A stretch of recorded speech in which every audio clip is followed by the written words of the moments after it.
What's up guys, welcome to your 89th Android tutorial for TheNewBoston, and in this tutorial we're going to build a simple browser, get that going.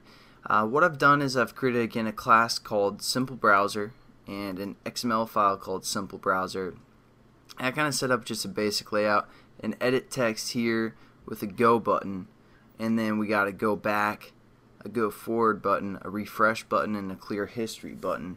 So those are kind of the basic concepts we're going to go through here in the next tutorial or two. So the first thing we need to do is have a web view, and the web view allows us to kind of surf the internet. It kind of gives us a view according to whether we have an XML file we want to load, or I'm sorry, HTML file we want to load up, or if we just want to use kind of a URL.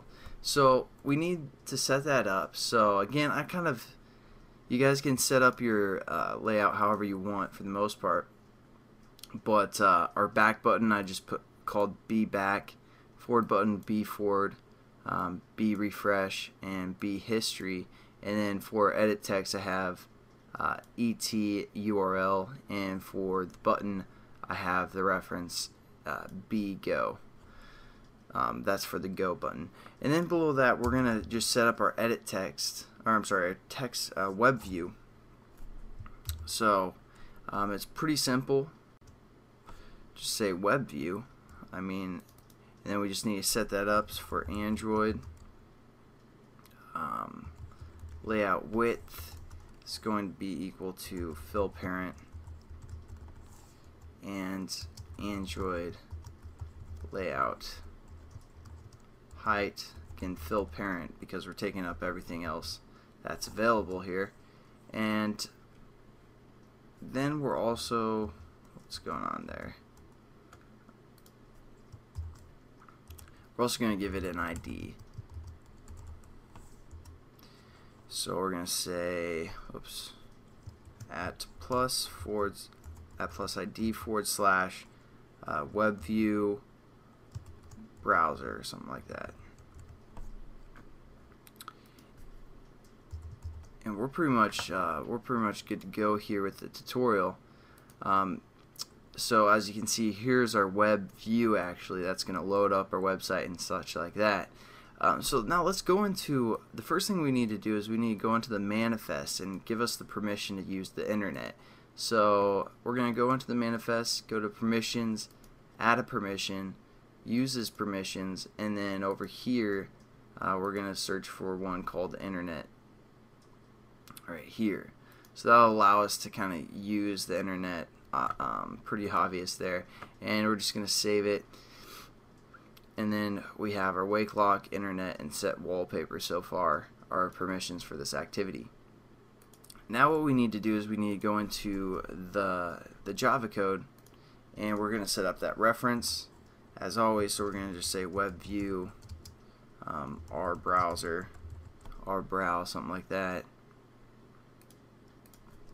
And again, we're just going to say find WebView here,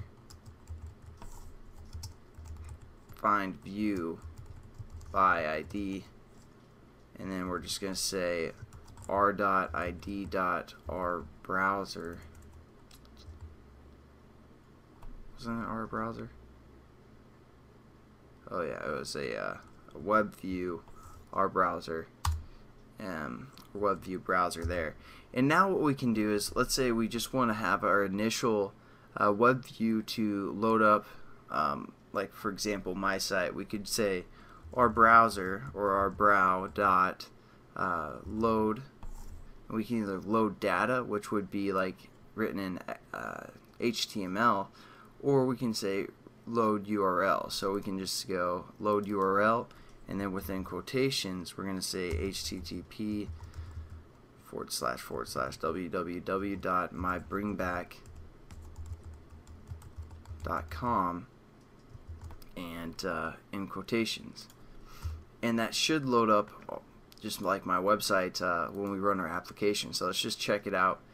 So basically all we've created is a web view, and we've learned about this method called load URL. So that's pretty much it for this tutorial. We kind of set up everything, and again, you guys need permission for the internet, so Oh, I forgot to add it to the menu class here.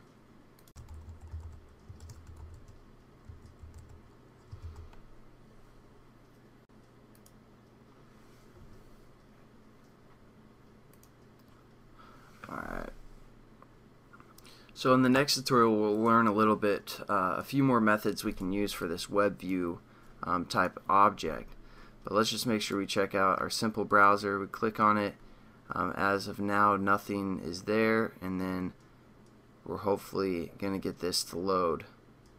Yeah, it's loading my website right here, and obviously it's you can still pan around, get everything going there, and it's fully functional. So I will catch you guys in the next tutorial. Have a good one. Peace.